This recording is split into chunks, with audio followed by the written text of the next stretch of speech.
રામદેવજી મહારાજ કી જય। આજે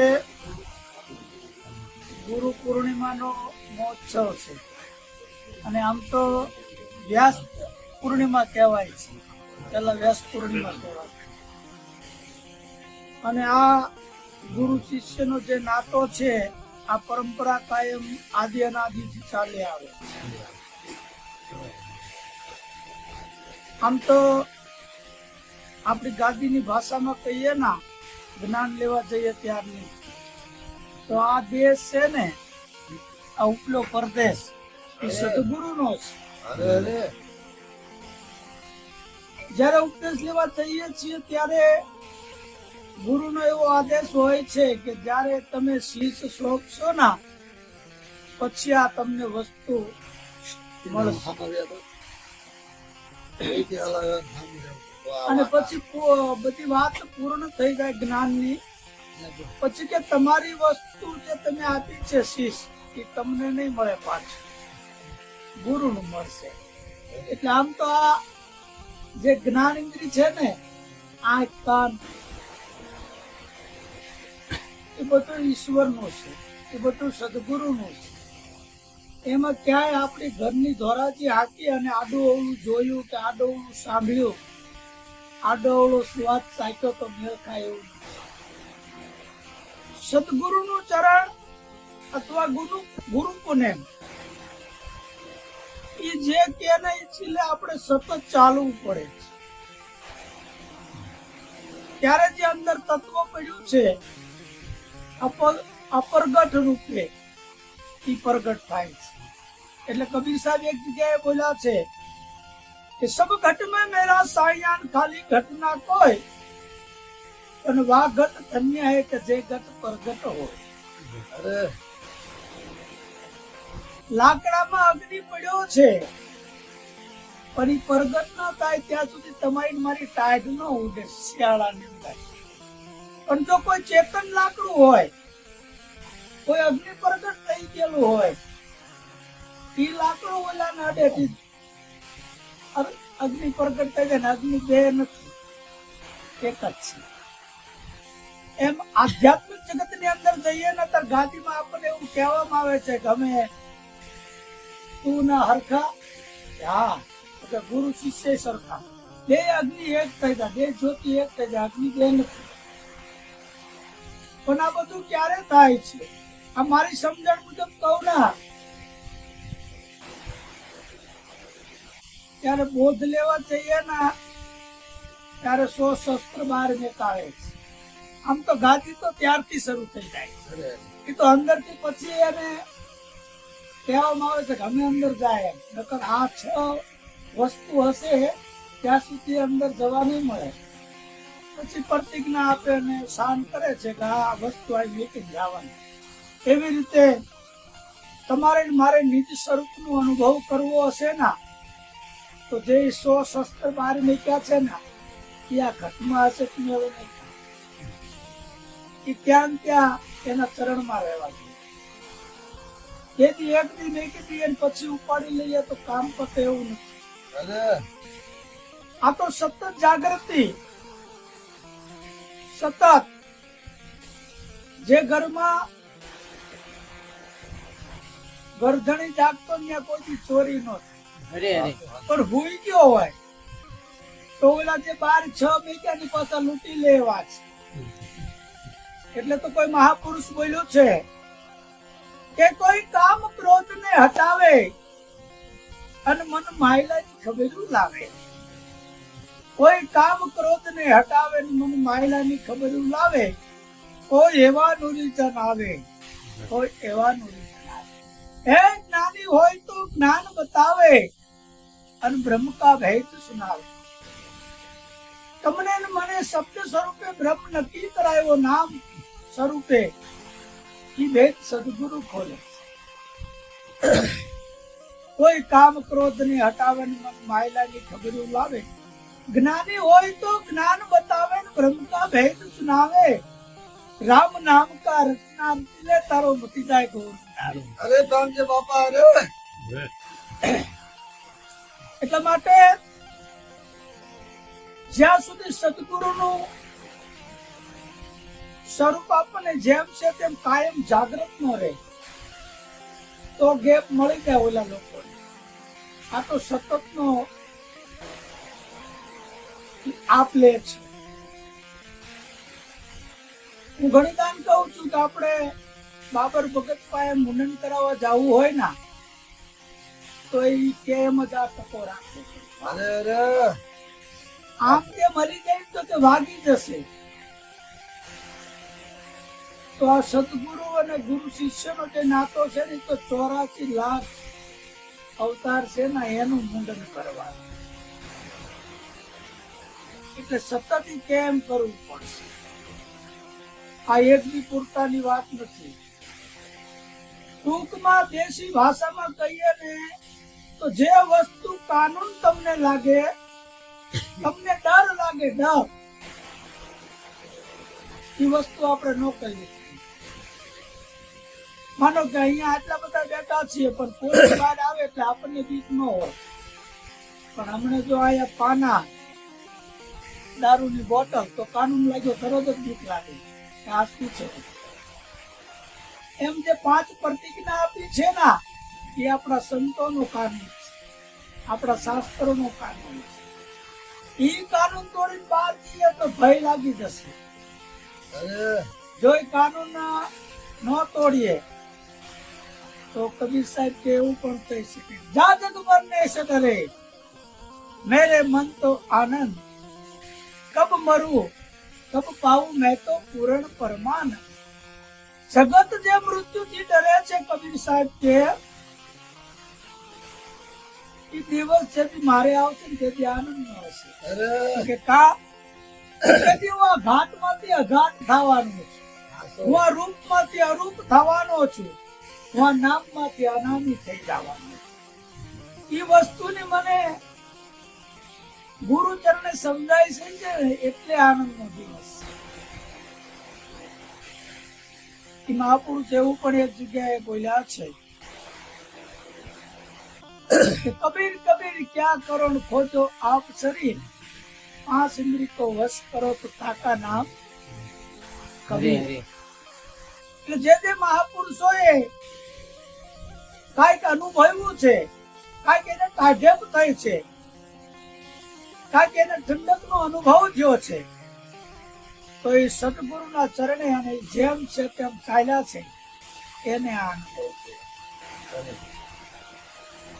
એટલે આપણે ક્યાંક અંધશ્રદ્ધામાં ફસાઈ જઈએ, ક્યાંક શાસ્ત્રો અને સંતોએ ન કીધું એવું પણ સાચું માની લઈએ તો જબરદાનીની વિશે શબ્દ બોલ્યા છે,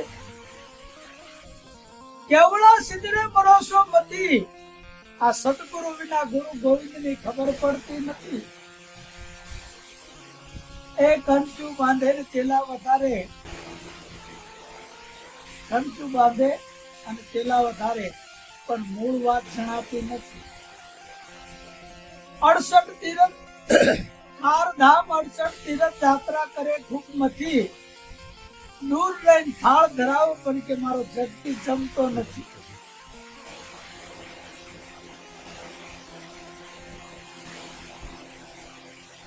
મહાવીર પ્રભુએ ગૌતમ 4 વેદમાં કથી એવું કઈ શબ્દ છે, શબ્દો ફરી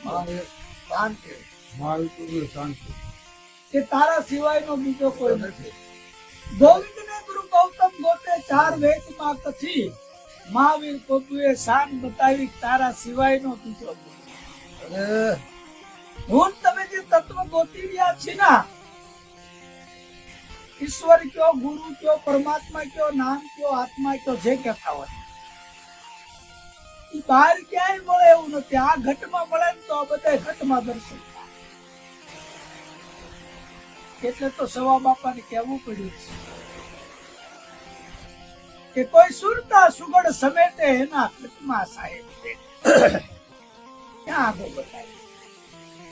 કોઈ સુરતા સુગડ સમેટે એના ઘટમાં સાહેબ ભેટે, પણ કે તીર્થ વ્રતમાં બહુ ફરે અને જાય ભેટ બધી ના ભેટે.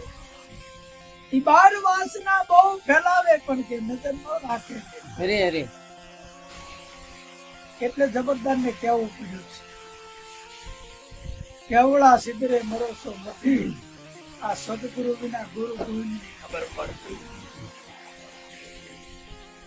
તારા હૃદયમાં રામ વસે એવું અનેક સંતો ગયા છે કથી. આ એકનો પુરાવો નથી જબરદાર કે તારા હૃદયમાં રામ વસે છે એવા અનેક સંતો ગયા છે કથી, પણ જબરદાન આ સદગુરુ વિના ગમ પડતી નથી. એટલે જે જેને કઈક વસ્તુ પ્રાપ્ત થઈ છે ને એ સદગુરુના ચરણે એનો આ ગુરુ મહિમા છે. નહીતર પાદરે પાદરું મળી જતું હોય તો અહીંયા પૂનમમાંથી આપણે શું કામ ખોટે થવું પડે. એટલે પાદરું મળે એવું નથી. અને એ શાન મળી જાય ને તોય અખંડ તમારે મારે જાગૃતિ તો પાછી રાખવાની. સહેજ છોલું ખાઈ ગયા હોય તો તરત સપનું આવી જાય. અને આપણા 60 વર્ષમાં કે 50 વર્ષની અંદર જે આખું લગ્ન થયું હોય ને બાળકો ત્યાં બધું આખું 70-60 વર્ષનું એ એક મિનિટમાં હોતા આવી જાય. સપનામાં લગ્ન થઈ જાય, ગુરુ થઈ જાય, શિક્ષક થઈ જાય, સંપ્રદાય તપાઈ જાય, જાગ્યા તપા કાંઈ ન હોય. તો હિંસકા હોતા નાખો મને છોકરાના જાગ્યા પછી એક જ મિનિટમાં એટલું દેખાડે 60 વર્ષ. આ મનનો કેટલો વેગ હશે. એટલે મહાપુરુષોએ પહેલા તો એટલે નક્કી કર્યું છે તન મન ધન નહીં. પેલું મન. મનનો મને તમને આફરો હોય. મન આમ તો એમ કે કરશન મહારાજના ભજનમાં જવું છે ગુરુ પૂનમના દિવસે, તો અંદરથી પાછું એમ કાંઈ જવું. અને ગ્રસ્ત આશ્રમની તમે વાતો એની પાસે કરાવો ના તો એ એમ કે ગમે ગુરુ પૂજને આવીએ. એને હારું નથી ગમતું, મોડું નથી ગમતું, તમે કયો ત્યાં એને રહેવાનું નથી. ગ્રસ્ત આશ્રમની તમે વાતો એની પાસે કરાવો તો કે આ શું કરે, આ તો બધું ખોટું છે, આ સાચું છે. અહીંયા લાવી તો કે આ સાચું છે. ટૂંકમાં મન તને કયો એમ કરી શકે એવું જ નથી. એ હાલક ડોલક થાય ને તોય તમે આ કરી લો ને કામ તો સત્તો કે પતે એવું છે. પછી આપણે એમ નક્કી કરીએ કે થીર થાય તેથી થીર થાય તેથી મેળ થાય એવું નથી. એનો સ્વભાવ જ અસ્થિર છે. જીવણ બાપાએ ગુરુ ધારણ કર્યા પછી કઈક એનું હાલક ડોલક કેવું છે એટલે એમના ગુરુ મહારાજે પત્ર લખ્યો છે, હે જીવન જીવને ત્યાં રાખીએ જ્યાં વાગે અનહદ તુરા, ઝીલમિલ જ્યોતિ જળહળે અને વર્ષે નિર્મળ નુરા. 5 તત્વ ને 3 ગુણ છે 25 ને મેલે વિચારી, ઈ મંથન કરજો એના મૂળ તત્વ ને તમે લેજો તારી. આ 5 તત્વ અને 3 ગુણ અને 25 પ્રકૃતિ કોના વડે હાલે છે, હે જીવન મૂળ તત્વ ને લેજો તમે તારી. 5 તત્વ અને 3 ગુણ છે 25 ને મેલો વિચારી, મંથન કરજો એના મૂળ તત્વ ને તમે લેજો તારી. આનો પટ્ટો ક્યાં લાગેલો છે?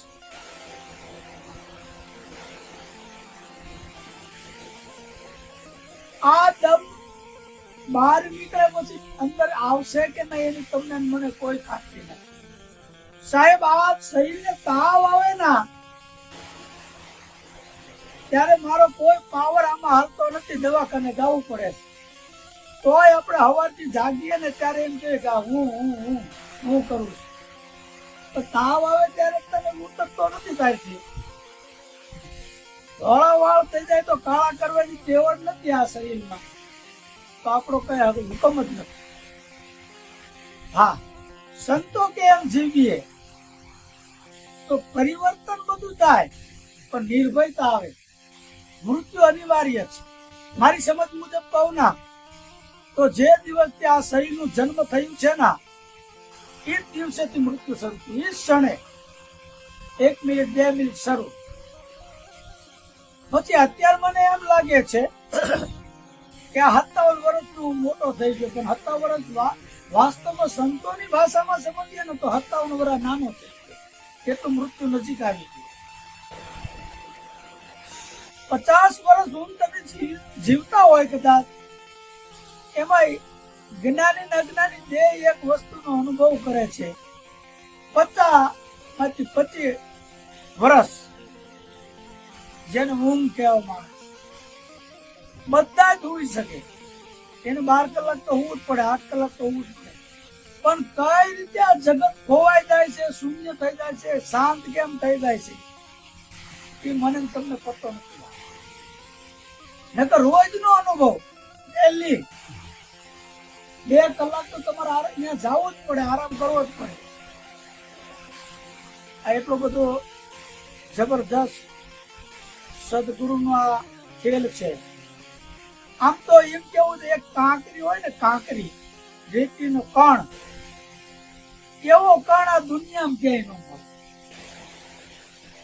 આપણે બધા બેઠા છીએ તો બધા ઘાટ જુદા જુદા, પણ એક કાંકરી હોય ને, એ એવી ને એવી કાંકરી દુનિયામાંથી ક્યાંય ન મળે. એટલી રચના એની જબરજસ્ત છે.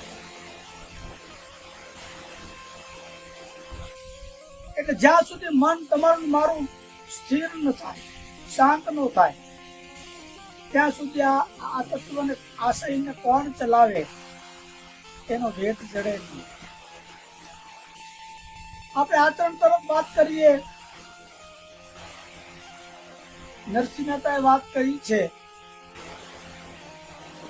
કે વૈષ્ણવ જન તો તેને કહીએ પીઠ પરાઈ જાણે, પર દુખે ઉપકાર કરે ને પાછો મન અભિમાન ન આણે. સકલ લોકમાં સૌને વંદે. આપણે તો કદાચ પાડોશીને ભાઈને કઈક મદદ કરી હોય ને તો પણ તણથી ભૂલાય નહીં કે નાના ભાઈનું મેં આમ કામ કરી નાખ્યું, મોટા ભાઈનું મેં આમ મદદ કરી નાખી.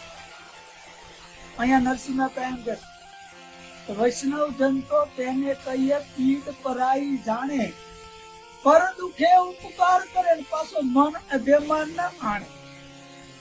બીજાની ભાઈની વાત જ નથી, તો મન અભિમાન નો આણે. આ સકલ લોકમાં સૌને વંદે, એ નિંદા ન કરે કે.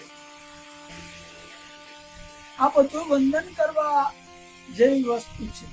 બધામાં સદગુરુ પરમાત્મા શબ્દ સ્વરૂપે, નામ સ્વરૂપે બિરાજમાન છે. આપણે ગીતાજીને યાદ કરીએ ને તો કણે તણમાં, જળ ચેતનમાં, હૃદયરજમાં બધે કે હું સમાય રહી. શબ્દ સ્વરૂપે, નામ સ્વરૂપે. તો કોની ટીકા, કોની ઈર્ષા? વૈષ્ણવ જન તો તેને કહીએ પીઠ પરાઈ જાણે, સકલ લોકમાં સૌને વંદે, નિંદા ન કરે કેની. એ વાચ કાચ મન નિશ્ચય રાખે, આ ધન ધન જનની છે. વાણીનો પાકો. આજ જ મને એવું થઈ ગયું તો જો વરસાદ આવે ને તો તાજ પર ન પહોંચી શકાય, હારે થશે. એટલે આપણે કહી દીધું છે 2-3 દિવસ 4 દી અગાઉ કે તાજ પર આવશું અમે, પછી ન હોય તો કેવું થાય? વાચ કાચ મન નિશ્ચય રાખે, ધમ ધમ જમની તે. આ શરીર કાચું છે, ક્યારે પડી જશે એનો કોઈ નક્કી નથી. આનો ક્યાંય દુરુપયોગ ન થાય, ક્યાંય આપણા ગુરુને કોઈ આંગળી લાંબી ન કરે,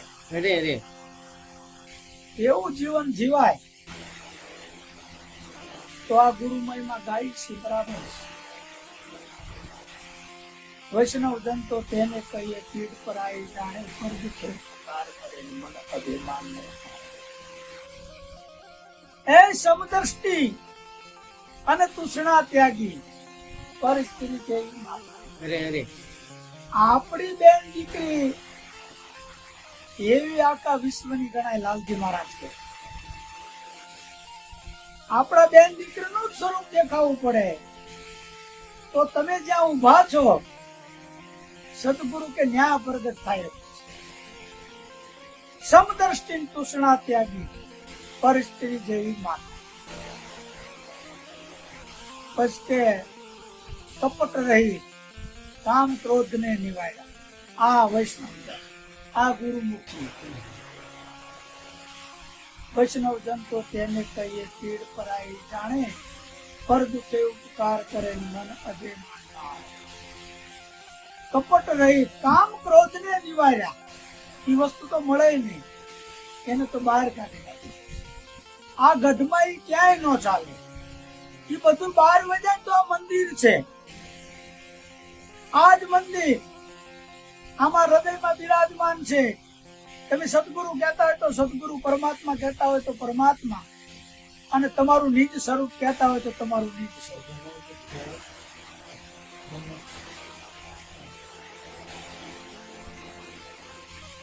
વૈષ્ણવ જન તો તેને કહીએ પીડ પરાઈ, પર દુખે ઉપકાર કરે પાછો બાંધો અભિમાની આવે.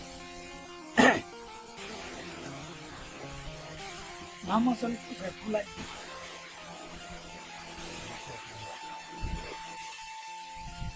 કામ ક્રોધ ને નિવાર્યા. ભણે નરસે એનું દર્શન કરતા કુળે. આવું નરસિંહ મહેતા ભણ્યા છે સદગુરુ પાસે. તો કુળ એકોતેર તાર્યા એટલે એના સંગમાં જે જ્યાં એ હોતા કરી ગયા. જેને જેને સદગુરુનો સંગ થયો, સંતોનો સંગ થયો, એનું જીવન પરિવર્તન. ભગવાન બુદ્ધ આમ અંગુલીમલ રહેતો એ જંગલમાં હાલ્યા જતા. કોઈએ કીધું કે બાપજી તમને ખબર નથી કે અંગુલીમલ આગળ છે રાક્ષસ છે અને માણસનું માઉસ ખાય છે, અને આંગળીઓ કાપીને તો ગળામાં દે, એટલે એને અંગુલીમલ કહેતા. તો કે માણસનું માઉસ જ ખાતો તો ન્યા ઈ રસ્તે જવાય ને. એ નિર્ભય માણસ જ્યાં આને આંકડો કર્યો કે બાબાજી તમને ક્યાંય આગળ કોઈ કઈ કીધું નહીં? તો કે કીધું ને, તો માણસ નું માવું શકતા તો ઉભા રહી જાવ, તમને મારી નાખવાનું. કે હું તો ક્યાં નો ઉભો છે ને ચોટ મારી, હું તો ક્યાં નો ઉભો રહ્યો છું, તું ઉભો રહી જા. કેવી જ્ઞાન ની વાતો કરો માં અને તમને ઉપાડી લેવાનું. એ કે વાંધો નહીં, મને મારી નાખજે ને જે કરવું એ કરજે, પણ તું જે પીપળા નીચે ઉભો છું ને એના 5 પાંદડા તોડ્યા. એટલે આ તો રાક્ષસ વૃત્તિ નો માણસ કવાડો હાથમાં જતો એટલે લાગતા એ 5 વીક ભગવાન બુદ્ધે પકડી લીધો. ત્યાં માણસ છે દયાળુ, આને જો રસ્તો મળે ને તો આ જે ઉર્જા આમ જાય છે ને આમ વળી જાય કેવી છે દયાળુ. ને તો 5 જ ગણીને આપે ને આ ડાળી હું કામ આપે? કે અમે એક કામ મારું કર્યું છે ને, એક બીજું કરી નાખ, જે કર્યું એ કરજે. શું હટજો? કે હાઈટિંગ એમને ટોટાડ દે, એ ન થાય.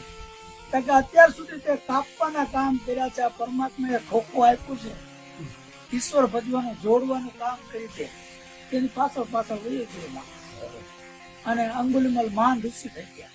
એમ મારું કહેવાનું મતલબ એવો છે કે જ્યાં સુધી સંતોનો અને મહાપુરુષોનો સંગ થશે ને, એટલે કદાચ કાટ હશે ને જેવો તેવો એ ઉખડવા મળશે.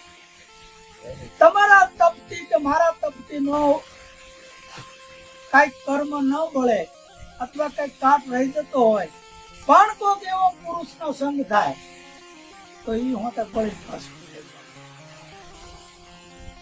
એક યાદી કરું લાલજી મહારાજ નું, પછી આપણું વક્તવ્ય પૂરું. લાલન જેને આત્મને ઓળખાયા તો મિથ્યા જગત ને આયા. આ દેવ ને દુર્લભ એવો આ દેહ છે, એનો વિચાર તમે. દેવ કરતા પણ આ વસ્તુ દુર્લભ છે, એનો વિચાર તમે ન લાગે. આ જગમાં અનેક ભક્તો જીવતા મોક્ષ પદ પાયા. હું તમે પ્રાણ છૂટ્યા પછીની કઈક ગણતરી કરતા હશો, પછી આમ થઈ જશે તો સંતો ના પાડે. આ જગમાં અનેક ભક્તો જીવતા મોક્ષ પદ પાયા. મુવા કેળે નર મૂંગતી માંગે એને મૂર્ખા કહેવા કે ડાયા. લાલજી મહારાજ કહે. લાલન જેને આતંક ને એવું થાય એની પ્રગટ્યા જગતની. એ માણસે એટલું બધું નજીક બતાવી દીધું એ મહાપુરુષે કે પ્રભુજી વિના કોઈ ઠામ ન ઠાલો. ગીતામાં શ્રી કૃષ્ણ એ ગાય. પાછી ગીતાજીની સાક્ષી લીધી કે મારું કદાચ ખોટું માનો તો આ પુસ્તક વાંચી લે. પ્રભુજી વિના કોઈ ઠામ ન ઠાલો. ગીતામાં શ્રી કૃષ્ણ એ ગાયા કે આપમાં હરી અને આપે નું ભાયા તો મિથ્યા નામ લગાવ. એ હું શું કોણ અને હરીશે કેવા, આ બે વસ્તુ મટાડી દે ને ગુરુના ચરણે તો કામ પતી જાય. એક થઈ જાય ને હું શું કોણ ને હરીશે કેવા જ્યાં સુધી નહીં સમજાયા. લાલન કે છે બહુનર જગમાં આ તો ગુરુ ગમ વિના કુટાયા. તો આપણને કેમ આખું પાછું રહેશે? આપણને તો ગપ મળી જાય છે એવું કેવું હોય તો કહી શકાય. એટલા માટે આજનો દિવસ કાંઈક તમારે મારે એવો લાભ લેવાનો છે કે કાંઈક આપણામાં એવું આપણે આમ કંઈક આગુ પાછું રહેતું હોય, કંઈક કોઈને ન ગમે એવું થતું હોય તો આજે એના ચરણમાં મેકવાની જરૂર ખરી. તમારે મારે બધાયની જ્યાં સુધી મન નિર્મળ ને શાંત ન થાય ને ત્યાં સુધી અંદર કઈક પડ્યું હશે. આ ઈસાભાઈ નું મકાન છે, એની અંદર કઈક નવી વસ્તુ અંદર ભરવી હોય તો અંદર જે હોય ને જૂની બધી બહાર કાઢવી તો જ હમાય ને. કેવી રીતે જ્યાં સુધી ગેપ વિચારોના ગેપ મટે નહીં ત્યાં સુધી માલિક કઈ રીતે પ્રગટ થાય. ચિદાનંદ રૂપમ શિવમ. ચિદાનંદ નો અર્થ થાય છે ખાલીપણું, ગેપ. અહંકાર મટે એટલે તરત જ પ્રગટ થાય. 80 ફૂટે પાણી સેજતે બસ ગાળ કાઢી નાખવાનું છે. નડતર તમે કુવો નતો ખોદ્યો તે 80 ફૂટે હતું. જે નડતર છે કાઢવાનું, બસ પાણી તો છે. બોલ જય સદગુરુ મહારાજ કી જય.